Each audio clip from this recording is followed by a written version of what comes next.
Hello, hello. Today's discussion, we're going to talk about the car scene.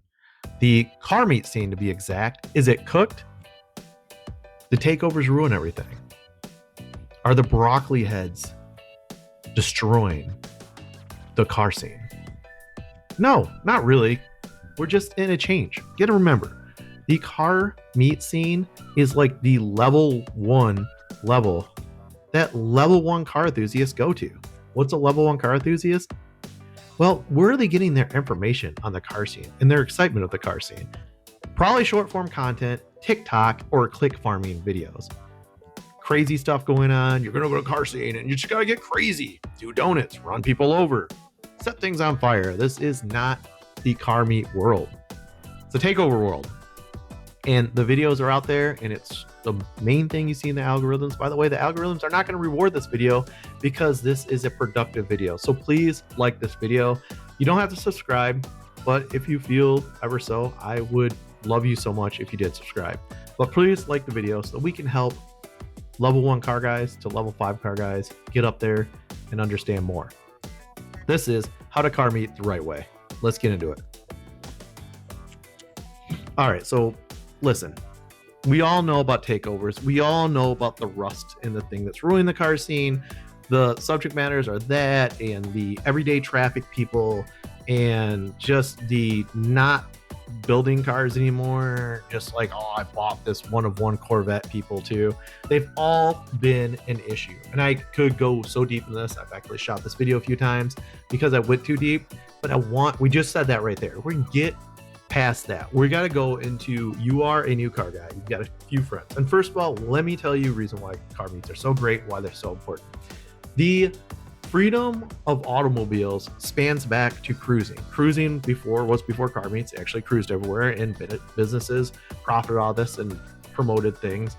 But then it went to the era of car meets or car events, the no-pie events, the hot important night events.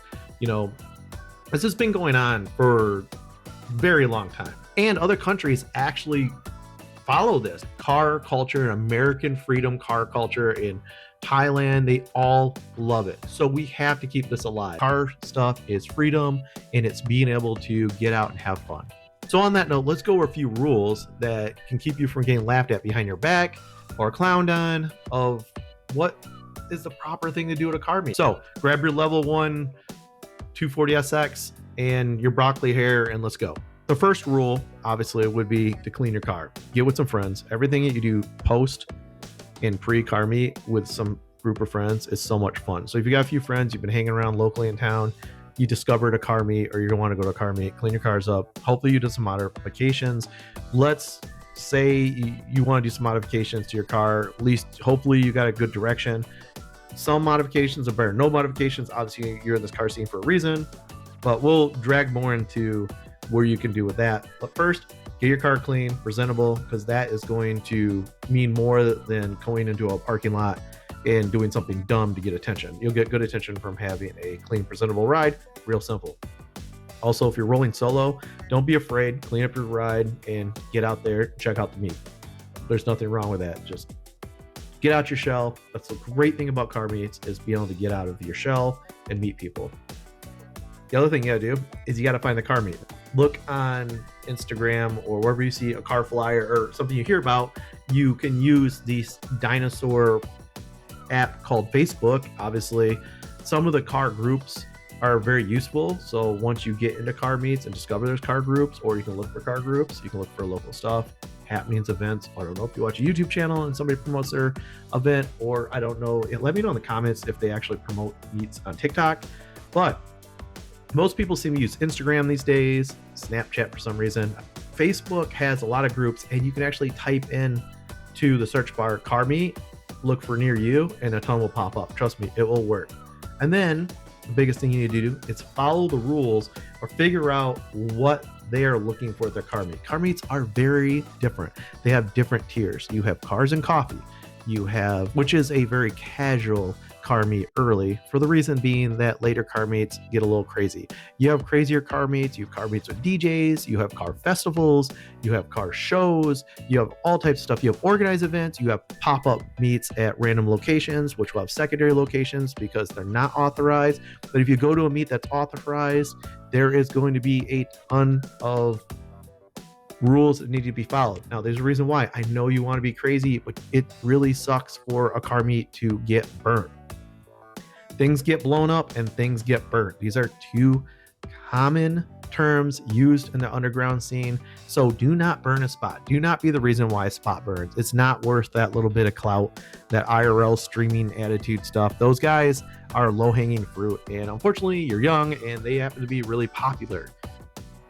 Now that you're at the car meet and you're rolling up, please don't piss rev, okay? No matter what. Usually if it doesn't say on the flyers.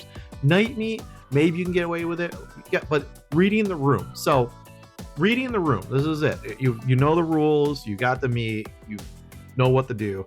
Read the room also. You go into a meet, sometimes a VIP section, VIP invites and clubs and people that do this stuff every year. This is their meet. So you got to respect the house rules. So you might have to go to spectator, or you'll go into the car meet section.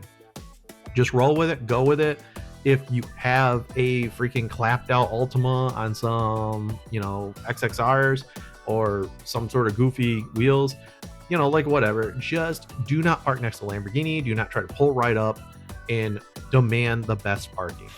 Get in where you fit in. It's easy. It will work better for you, and it will allow the meet to have a better presentation, and you can walk through and enjoy it too. And if you are doing social media or your Snapchat, it'll all flow better. So understand that. This also goes for car girls, the pick-me girls that, you if your car sucks, or if it's new, or if it's not meeting the standards, or you did not get a VIP or applied for a certain part or a booth, don't just pull up and demand the space. All right, no entitlement here. It's not going to work. You get glazed by your 10 cents. They're always going to glaze your ride. You're always going to be the best. You're the hottest thing ever. We get it. Just get in where you fit in, park in the car meet area, or if you're stocked, your spectator area. Really easy. That's it. That rule applies for everyone based on, once again, reading the room. Now, these are for like car meets that are pretty big, or classic car meet, or a JDM meet, or all hot rods, or an all makes and model make. There's usually information on the flyer, which will help you out. So once again, read the room. Now that you've done that, you're parked. Okay, cool, awesome. You found a place, you're good. You got some friends with you, especially if you got a pack of friends. You usually want to find some space, so find that space. Make it your fun. Here's the other thing you gotta do. Respect the area. Don't throw your garbage everywhere. It's one thing that ruins car meets and burns out people on hosting them, because imagine, usually the person who's hosting the car meet, one, they're car enthusiasts that lock down a spot, promising that spot that they're going to get business, or two, like me, I own a business and I have access to a lot. I have to completely glaze my freaking landlord into letting me use stuff. And he's made it worse and worse every year because people have made it worse and worse for him every year. So pick up your garbage. You can put it in the back, okay? I don't care if you're even like doing certain things. Throw in the trunk. Get smart with it. Just throw your stuff away, all right? Nobody cares. Put a bag in your back seat or in your trunk. Keep a Walmart bag. Real simple. Respect goes a long way. The other thing, if you're coming with your little gremlins, your kids, control those little turds. All right? People do not want kids all over their cars, all right? You love kids, but they're your kids. So do that, even if you are not the best parent. The other thing, dogs can be aggressive. I get it. People are dog people. There's dog people. I'm not a dog person. So your dog, make sure your dog knows how to act. And once again, don't let the dog loose. Don't let them on the rides. All right. You are putting that event's insurance in jeopardy of future events. There is lots of different events going on where they don't allow dogs, and you're knowing how to act. You're getting good self-respect, good self-restraint, respect for the spot, and you're having fun. And like I said, all these spots are different. So night stuff and illegal street racing spots and things like that, they actually have rules that are just important too. If there's a drag racing spot, they don't want you doing takeover shit there, okay? It's that simple. Read the room. You know where they line up. Don't stand out in the middle of the strip where they're racing.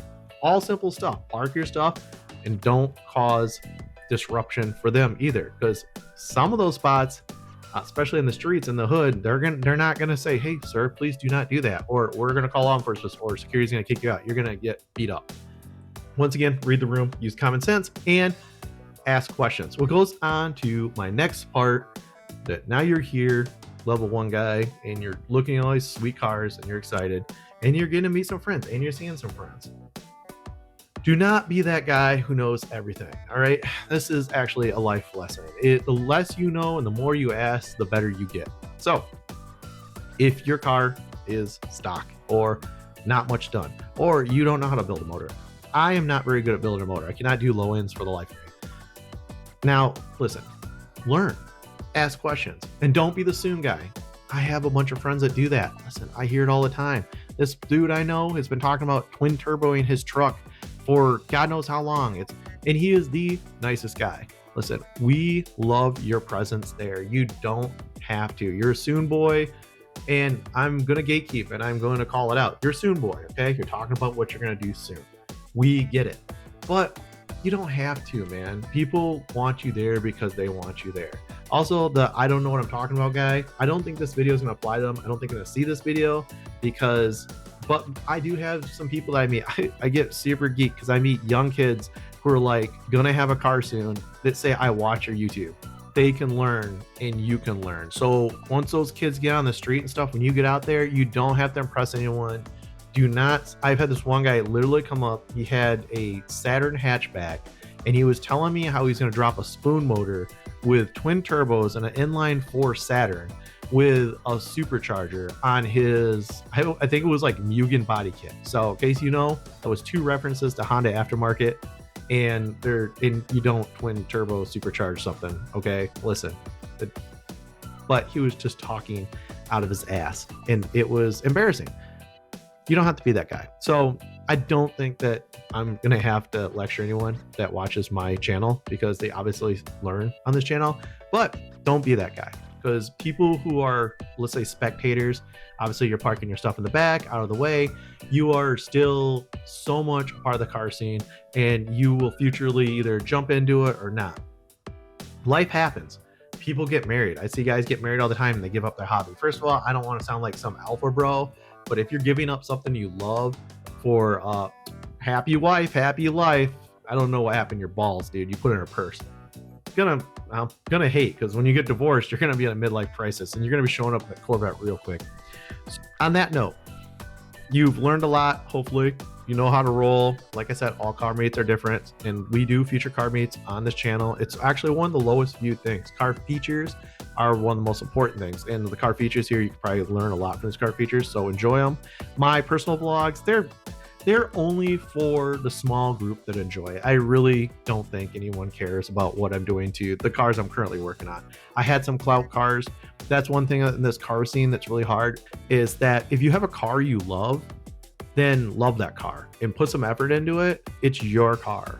One of my friends, he had a YouTube channel called Night Chasers, and he worked on like a Plymouth Sundance or something like that. He'll let me know in the comments. And he currently, I don't know what it is. It's not a Lincoln Town Car. I think it's a Crown Vic, but he did awesome content and he had such a following. He had a bigger following than me. I don't think he thinks that.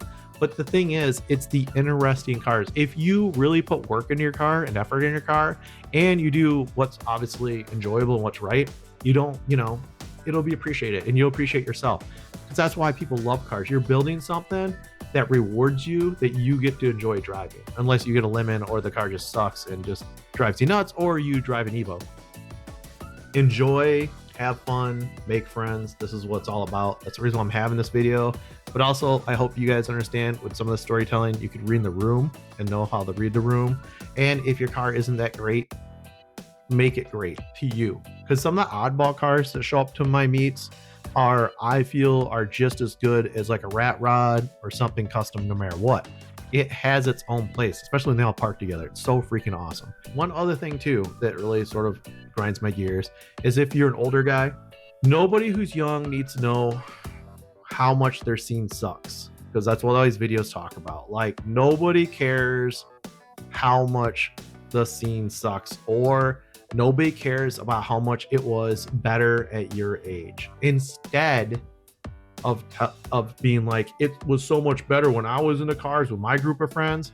Share the good times and the great stories to inspire them, and remember that the people going out now doing the things that they're doing now, that's their shit. Enjoy the things that you're enjoying, because right now their golden era, it's a little bit of a dark age right now. It's rough, the economy sucks, but also a lot of these kids, they got really fast. There's kids out there, like people in their 20s, which, I mean, young 20s, they're driving 11-second to 12-second turnkey cars.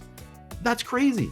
So they get to run the streets, and there's a different type of fast. There's a different type of build. And yeah, I get it. You're not, if you don't have 1,000 horsepower, you're not relevant really on the streets. And for younger kids, that's not true. And if you are a young kid, do not stress yourself out with that. And if you are a not young kid, such as myself, an adult in your 30s and 40s, do not stress yourself out with that too. You got a mortgage to pay. Listen, make your car fast and fun for yourself. If you're competing drag racing or roll racing for money, yes, obviously it's all about the money, guys. And these guys are going to be the all-stars of their subcultures of cars.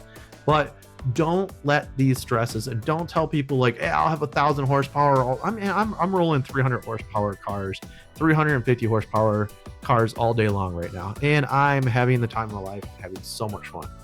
Hope to see you at a car meet. Let me know in the comments if you're going to car meets, if you're saying no to car meets. And also, if you're older, the circle of car meets, that cycle from level 1 to level 99 pro racer, or level 50 amateur racer, or level 99 Autorama guy, remember, you hold the gate to the future, because your inspiration will help the future of new car enthusiasts. And you have no idea, but maybe you coming out to a car meet or making yourself seen or supporting just a little bit will make sure it seals the future of car events for the future, and also your future if you are part of the industry. Thank you for watching this video. The next video we're going to do, we're going to talk about why the underground is dead.